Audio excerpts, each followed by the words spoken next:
દર્શક મિત્રો અને ગુજરાત બ્રિગેડના સાથીદારો, આપ સૌનું અભિવાદન કરું છું. ગઈકાલના વિડીયોમાં ચર્ચા કરી કે ગુજરાતમાં વહીવટી અને રાજકીય પરિવર્તનની જરૂર શું છે, શા માટે જરૂરી છે અને કેવી રીતે કરવું જોઈએ. આપણા સળગતા પ્રશ્નો અને એનો ઉકેલ, જો એનો ઉકેલ આવે તો ગુજરાત એક સમૃદ્ધ રાજ્ય બને. આર્થિક રીતે, સામાજિક રીતે, રાજકીય રીતે, શૈક્ષણિક ક્ષેત્રની રીતે, વહીવટી રીતે એક ઉત્તમ અને એક આદર્શ રાજ્ય બની શકે એવી આપણી પરિસ્થિતિ છે. એ પરિસ્થિતિ લાવવા માટે આપણે રાજકીય અને વહીવટી પરિવર્તન લાવવું પડશે જ. તો પરિવર્તન માટે કયા કયા મુદ્દાઓની જરૂર છે, કયા કયા પાસાઓનો આપણે અભ્યાસ કરવાનો છે, અથવા તો કયા કયા ક્ષેત્રમાં આપણે એનો અમલ કરવાનો છે, ઉકેલ લાવીને અમલ કરવાનો છે, એની વાત આપણે આજથી શરૂ કરીએ છીએ. સૌથી પ્રથમ ગુજરાત રાજ્ય છે એ ખેતી પ્રધાન રાજ્ય છે. જો કે આખો ભારત ખેતી પ્રધાન દેશ છે, પણ ગુજરાતનું અર્થતંત્ર ખેતી પ્રધાન છે. જો ખેતી સમૃદ્ધ હશે, રસકસવાળી હશે, તો ગુજરાતનું અર્થતંત્ર પણ એવું સારું બની શકશે. પરંતુ એના ખેતીને લગતા જે કંઈ પ્રશ્નો છે એની આપણે ચર્ચા કરવી છે અને એનો ઉકેલ લાવવો છે. આપણો વિડીયો 20 મિનિટનો હશે. તો સૌથી પ્રથમ વાત આવે છે કે ગુજરાતને ખેતી પ્રધાન રાજ્ય તરીકે સ્થાપવું છે. ખેતીને એક ઉદ્યોગ તરીકે એને સ્થાપવો છે. 2 કે 4 વીઘાનો ખેડૂત છે એ પણ એક ઉદ્યોગપતિ જેવું એનું સ્ટેટસ હોવું જોઈએ, અને એ જ રીતે એનું જીવન ધોરણ પણ હોવું જોઈએ. એટલે સૌથી પ્રથમ આપણો આદર્શ, માત્ર આદર્શ નથી, એને અમલમાં મૂકી શકાય એવું આયોજન પણ આપણી પાસે છે. ખેતી સાથે સંકળાયેલું છે આપણું ગામડું. તો ગ્રામ્ય વહીવટ અને કૃષિ અર્થતંત્ર 2 પાસાઓને આપણે જુદા લઈએ છીએ. ગ્રામ્ય વહીવટમાં આપણે સૌ જાણીએ છીએ કે ગ્રામ પંચાયતને આપણા બંધારણે એક વિશાળ સત્તાઓ આપી છે. દેશના બંધારણે 3 સ્વાયત્ત સંસ્થાઓ છે. પાર્લામેન્ટ એટલે કે કેન્દ્રની પાર્લામેન્ટ, રાજ્યની વિધાનસભા અને ત્રીજી ગ્રામ્ય પ્રદેશની એટલે ગામડાઓની પંચાયત. એ પંચાયત પણ કેન્દ્ર સરકાર જેટલું અને ગુજરાત સરકાર જેટલું સ્થાન ભોગવે છે. એની પાસે એટલા બધા અધિકારો પણ છે. પંચાયત પોતાનો સ્વતંત્ર વહીવટ કરવા માટે, એટલે કે બંધારણની મર્યાદામાં રહીને સ્વતંત્ર વહીવટ કરવા માટેની સત્તા બંધારણે આપી છે. આપણા રાજકીય પક્ષોએ, અત્યાર સુધીના તમામ રાજકીય પક્ષો કે જેણે ગુજરાત ઉપર શાસન કર્યું છે, એવી કોંગ્રેસ અને ભાજપે ગ્રામ પંચાયતોને સ્વતંત્ર રહેવા દીધી નથી, પાંગળી બનાવી દીધી છે, અને અભણ લોકોને એનો વહીવટ સોંપી અને ગુલામ બનાવી રાખ્યા છે. પરિણામે શાસકોની મહેરબાનીથી ગ્રામ પંચાયતનો ભ્રષ્ટાચાર એ પાર્લામેન્ટ એટલે કે ભારત સમકક્ષ બની ગયો છે. ગામડાનો વિકાસ થવા દીધો જ નથી. ગામડાના ગૌચર છે, સરકારી પડતર જમીનો છે, એ ગ્રામ પંચાયતના તલાટીઓ અને સરપંચના ઠરાવોથી ઉદ્યોગપતિઓને આપી દીધી છે, મફતના ભાવે ઉદ્યોગોનો વિકાસ માટે. નામ ઉદ્યોગોનો વિકાસ છે, પણ માત્ર ને માત્ર ઉદ્યોગપતિઓ આપણું શોષણ કર્યું છે. પણ એ પંચાયતોની જમીન અને ગૌચર ગ્રામ્ય ઉદ્યોગો માટે શા માટે રહેવા નથી દીધી? ગૌચર પશુપાલન માટે છે, અને ખરાબામાં જરૂર પડે ત્યાં ગ્રામ્ય ઉદ્યોગો સ્થાપી શકાય. પણ એવું સરકારે કરવાને બદલે બધી જ વસ્તુ અને અત્યારે કહેવાય છે વધુમાં વધુ જમીનો અદાણી અને અંબાણીને મફતના ભાવે આપી દીધી છે. અને ગામડાનો સરપંચ છે એને માત્ર ભ્રષ્ટાચાર કરવાની છૂટ છે, પણ સરકાર ટીડીઓ છે, ડીડીઓ છે, ઉપરથી સચિવાલયમાંથી દબાણ આવે એ પ્રમાણે એને સહી કરવાની છે. તો આપણે દરેક પંચાયતોની આપણે પરિસ્થિતિ જોઈએ છે. ઘણી પંચાયતોમાં માથાભારે માણસો પણ બેઠા છે કે જેની સામે ગામડાના લોકો અવાજ ઉઠાવી શકતા નથી. આ પણ હકીકત છે. જે મોસ્ટ કરપ્ટેડ છે, ભ્રષ્ટાચારીઓ છે, ગામડાને મળતી તમામ ગ્રાન્ટો વાપરી નાખે છે, મોટરો ખરીદે છે, વાહનો ખરીદે છે, ગામડાઓની જમીનો પચાવી પાડે છે, ગૌચર પચાવી પાડે છે, સરકારી જમીન ખરાબાઓ પચાવી પાડે છે. એની સામે અવાજ ઉઠાવી શકવા માટે ગામના લોકો સહેજ પણ હિંમત કરતા નથી. એટલા બધા ગામડાના માણસોને આ સરકારોએ ગુલામ બનાવી દીધા છે. એ ગુલામીમાંથી મુક્ત કરવા છે. ગામડાનો વહીવટ બંધારણે આપેલ સત્તા મુજબ હોવો જોઈએ એવું આપણે સ્થાપવું છે. અને ગામડાનો વહીવટ ગામડાના ભણેલા યુવકો અને અનુભવીને હું એટલું જ મહત્ત્વ આપું છું, અનુભવી ભલે ઓછું ભણેલા હોય પણ અનુભવી અને ભણેલી પેઢીને આ વહીવટ સોંપવો છે. અને એટલા માટે ગ્રામ્ય વ્યવસ્થામાં સુધારા કરવા માટે થઈને પરિવર્તન જરૂરી છે. આપણે જાણીએ છીએ કે ગામડાની ગંદકી અને ગામડાની અવ્યવસ્થા એના કારણે અને અપૂરતી સુવિધાઓ, ગામડાને તાલુકા સુધી જોડતા રસ્તાઓ પણ એટલા બધા ખરાબ દશામાં છે. પરિણામે ગામડાનો ભણેલો યુવક છે એ ગામડામાં રહેવાનું પસંદ કરતો નથી. આ વહીવટી પરિસ્થિતિ સુધારવા માટે આપણે પરિવર્તન જરૂરી છે. અને દરેક ગામડાની અંદર નવેસરથી ગ્રામ્ય પંચાયતોની વ્યવસ્થા ઊભી કરવી છે. અને ગામડાના માણસોને રક્ષણ માટે થઈને એક એવું આપણે સંગઠન ઊભું કરી રહ્યા છીએ કે પોતાનો અવાજ ઉઠાવી શકે. અને એને અન્યાય થાય કે એને કોઈ પણ પ્રકારની ધાક ધમકી આપે તો સંગઠનના લોકો ત્યાં આવીને ઊભા રહે એવી વ્યવસ્થા આપણે ઊભી કરવી છે. પણ તમે જોડાશો તો, મારા એકલાથી થવાનું નથી. મારી પાસે આયોજન છે, અમલમાં મૂકી શકાય એવું આયોજન છે, પણ આયોજનનો અમલમાં મૂકવાનો આધારસ્તંભ તમે લોકો છો, યુવાનો છે, ગામડાના માણસો છે. ગામડું છોડવું નથી, ગામડાને શહેર જેટલી વ્યવસ્થા સ્થાપી અને ગામડાને મજબૂત બનાવવું છે. જે પરદેશના ગામડાઓ જોઈએ તો શહેર કરતાં પણ સારી સુવિધાઓ ભોગવે છે. એવી વ્યવસ્થા આપણે કરી શકીએ એમ છીએ. લાખો રૂપિયાની ગ્રાન્ટ ગામડાઓમાં વેડફાઈ જાય છે. એ સ્થાપવા માટે થઈને આપણે પરિવર્તન જરૂરી છે. અને ગાંધીનગરથી જ રાજકીય પરિવર્તન થાય તો જ શક્ય છે. કેન્દ્ર સાથે આપણે સંબંધ નથી.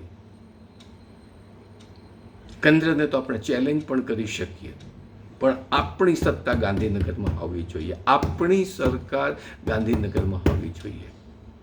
બીજી વાત આવે છે ખેતી. ખેડૂતોને શું જોઈએ?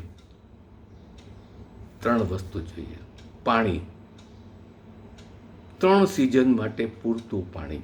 અને કદાચ દુષ્કાળના સમયની અંદર જો 3 સિઝન ન આપી શકાય તો 2 સિઝન મળે એટલું ખેતીનું પાણી, અને એની સાથે સાથે ગામડાઓમાં પીવાનું પાણી પણ આવી જાય.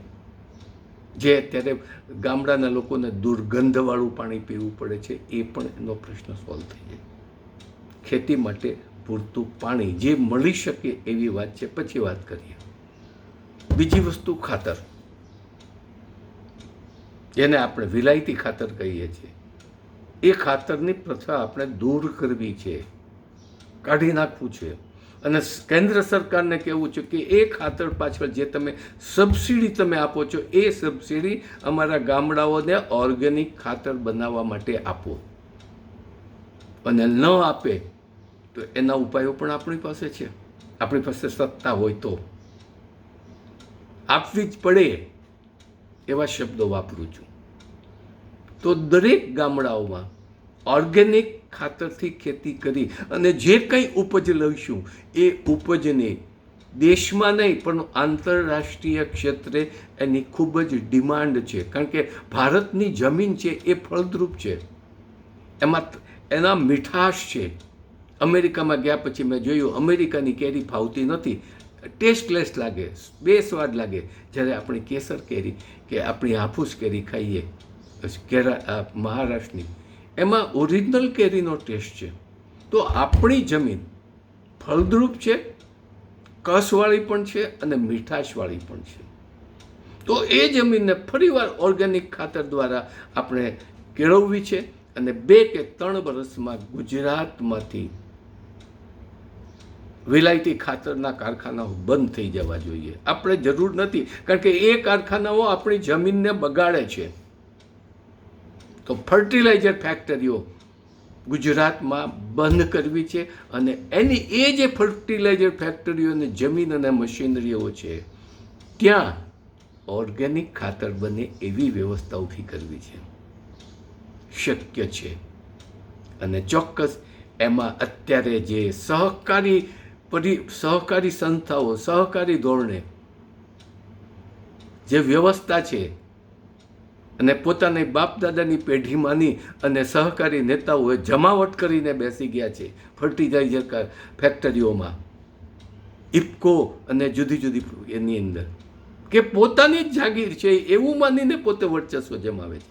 એ બધું જ તૂટી જશે. સહકારી ક્ષેત્રને આપણે નાબૂદ કરવું છે, એને બદલે વર્તમાન આધુનિક કોર્પોરેટેડ સેક્ટરને આપણે લાવવું છે, એટલે કે કંપનીઓનું લાવવું છે. અને એ કંપનીઓ જે તે વિસ્તારના ખેડૂતોની જ હોય, ગામડાના લોકોની જ હોય અને થોડી 30% સરકારનો હિસ્સો હોય. મિશ્ર અર્થતંત્ર દ્વારા ખાતરની વાત આવે, પાણી ખાતર અને સહાયક યંત્રો, બીજની અંદર ઘણા એગ્રીકલ્ચર ઓફિસરો મિત્ર છે, વૈજ્ઞાનિકો પણ મિત્ર છે, એની સાથે ચર્ચા પણ કરું છું.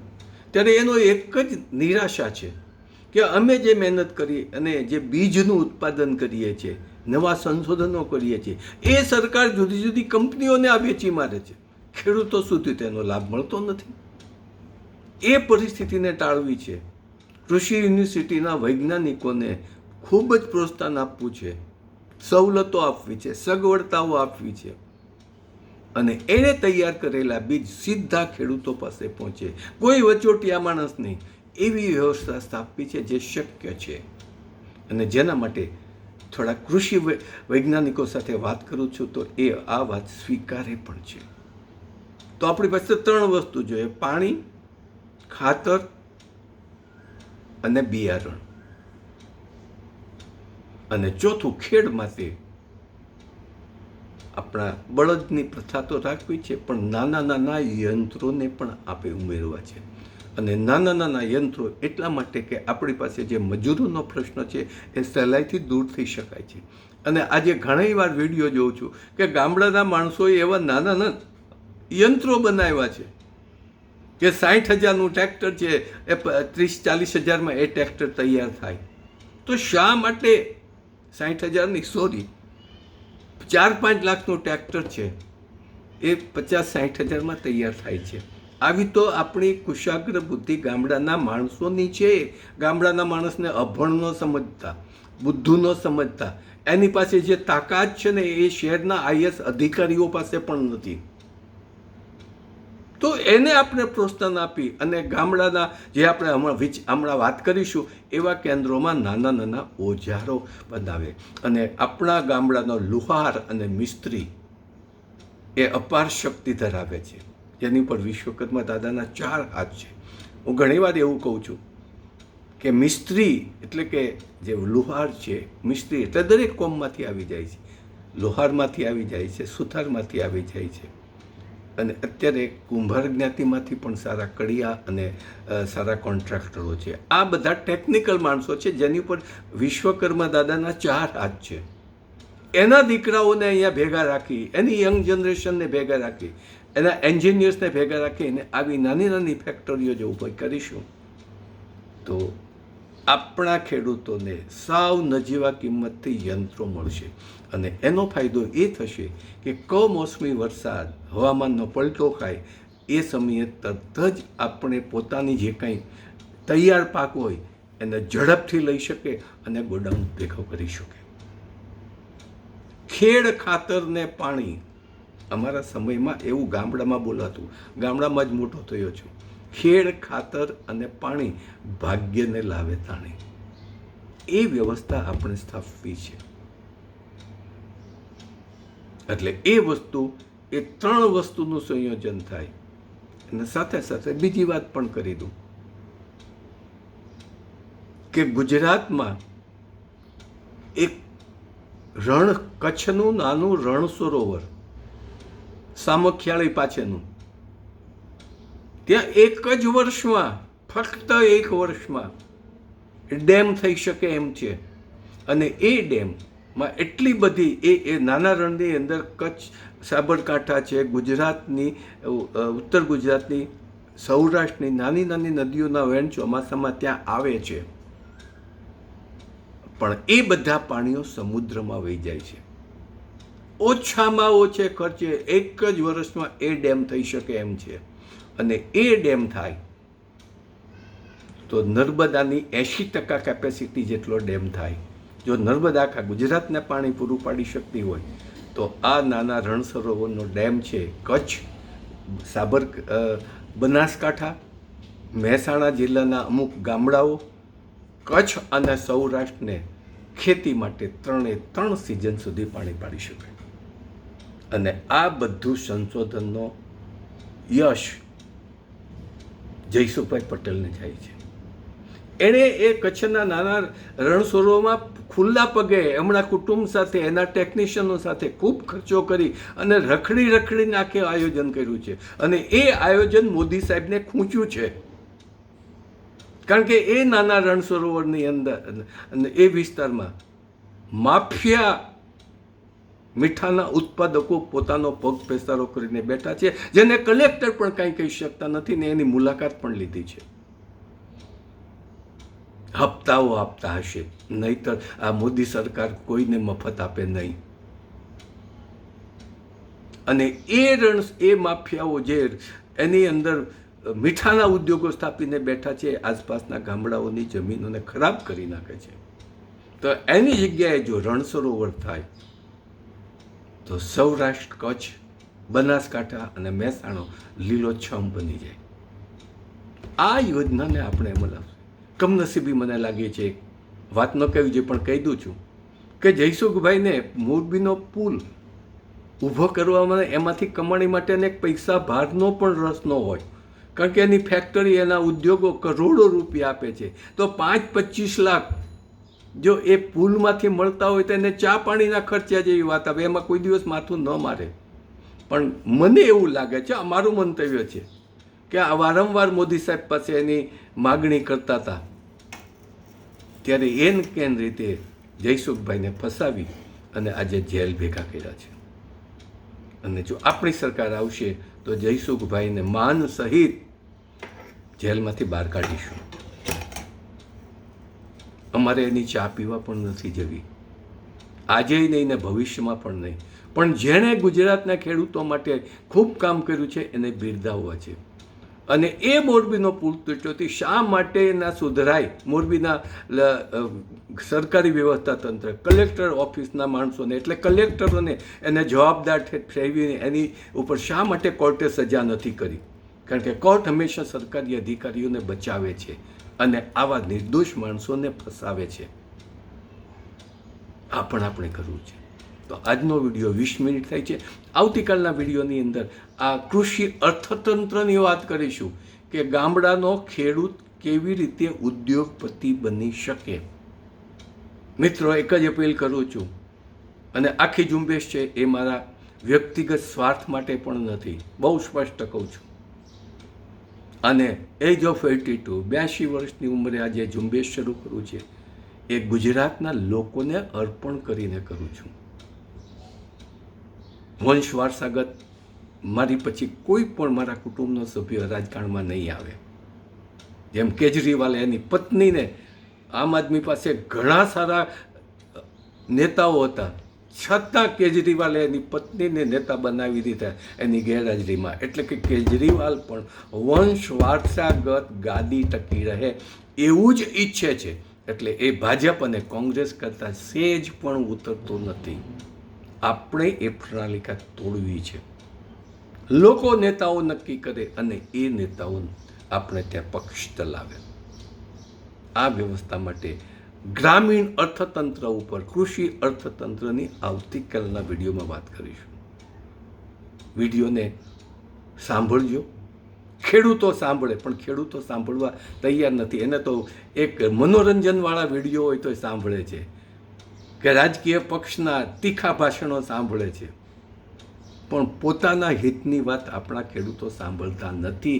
ખેડૂત નેતાઓ પણ સાંભળતા નથી. આપણે દુઃખની વાત છે. અને આવા ખેડૂત નેતાઓને આપણે આપણા સંગઠનમાં સ્વીકારવા નથી. આભાર. જય હિન્દ, જય ગુજરાત, સ્વાવલંબી ગુજરાત.